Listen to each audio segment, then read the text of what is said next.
Hello and welcome back to Hilltop Stovetop, the show where we're teaching you how to make great meals in an ordinary kitchen.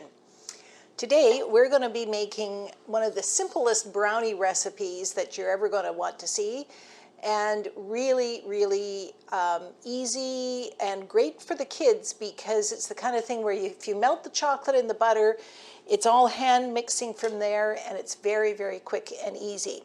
So we're going to start off with some baker's chocolate. Baker's chocolate, this is unsweetened baker's chocolate. Baker's chocolate has a different fat content than just your regular chocolate bar, I will say. And we're going to start with 2 ounces of that, which I've already melted here. And the other thing that we're going to need is a 1/4 cup of melted butter. So we're just going to pop this. We've got this 1/4 cup. We're going to pop it in the microwave for about 15 seconds. And while we're doing that, put this into the bigger bowl.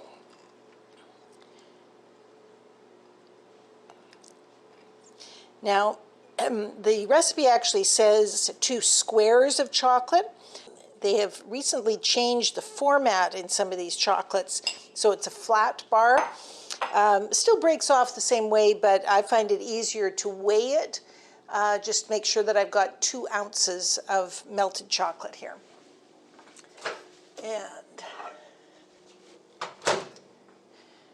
we've got our butter. That's a 1/4 cup of butter. And you melt that up.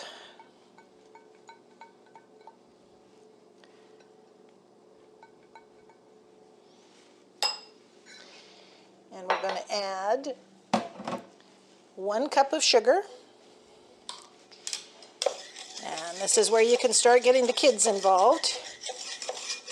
Easy to mix up.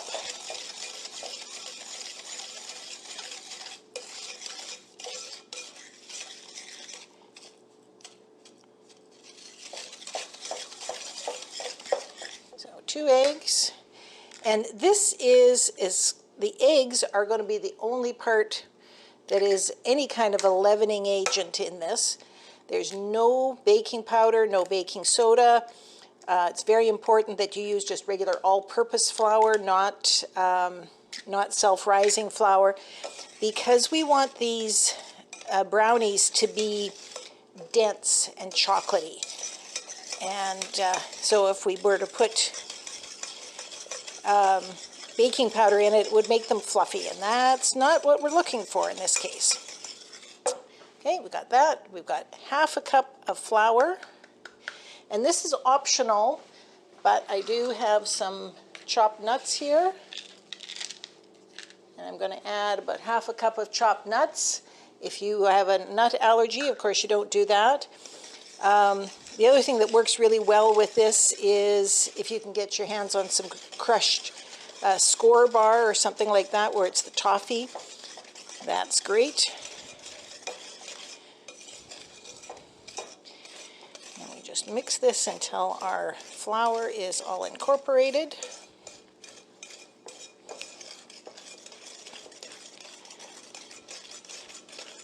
There we go.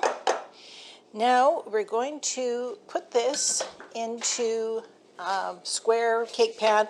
I prefer to use a disposable pan in this case because I often give these away as gifts.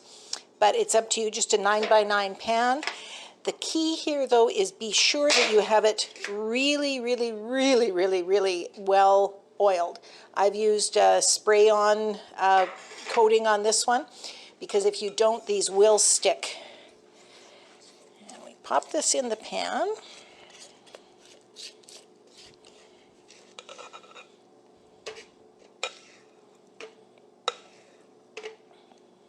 And it's quite thick, so you do need to spread it around. And meanwhile, I have my oven preheating to 250 degrees Fahrenheit. So those of you that are watching this that normally use Celsius, don't be confused there. It's 250 degrees Fahrenheit. And because this is when we want to cook it low and slow. There we go. So there's our batter all ready to go. going to pop this in the oven, and it says to cook it until your toothpick or a knife comes out clean. You'll start to see the edges coming away, just the same as it does in a regular cake. But it takes a good hour and 15 minutes or an hour and a half. So we'll pop this in the oven, 250 degrees, and we'll see you when we're ready for the next step. All right, we're back after an hour and 15 minutes in a 250 degree oven.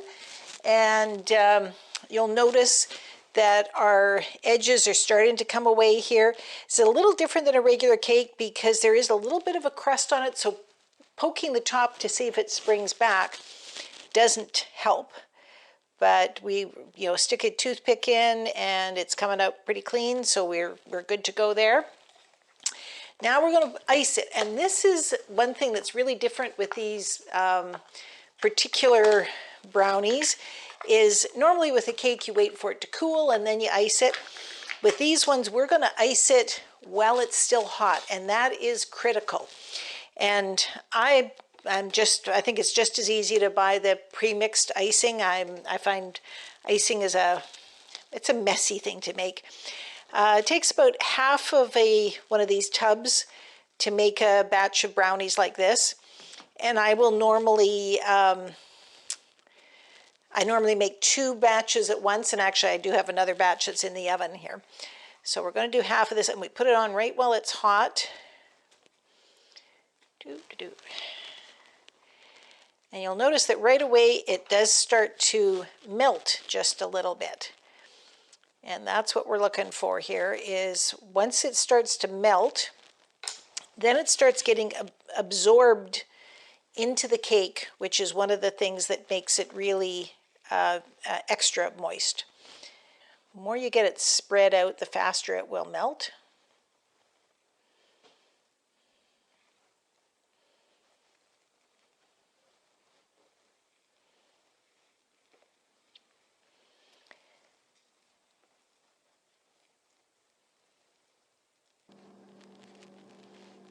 Okay, so now we've got our icing well distributed over the top of this. It will continue to melt for a little bit more. But then the next thing that we're going to do is we're going to cut it while it's still warm as well. So that means that this icing that is melting will melt down into the cracks of the brownies. Now I find that a pan like this makes nice 2 dozen brownies, and this particular style has these little dimples in it, which makes it easier to measure out. So there we've got 2 dozen brownies. Our icing is melting down into it. Now we're going to let these cool before we try to lift any of them out, and they will come out to be the best brownies you've ever had. So we'll see you in a little while after they've had a chance to cool off.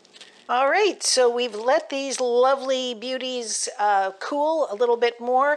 I've run through it a second time along the same lines that I'd cut it the first time, so that we have all of those bits of icing cleared up. And I'm just going to pull out a couple here, and you can see how nice and moist and dense and dark and chocolatey these are. They are truly one of the best brownies that you're ever going to taste. And I'll put a few of these on a plate, and then I'm going to make myself a cup of tea and dig in. All right. So I hope you enjoyed today's video where we made brownies, and that you'll remember to like and subscribe, and we'll see you again soon at our next video. Bye-bye for now.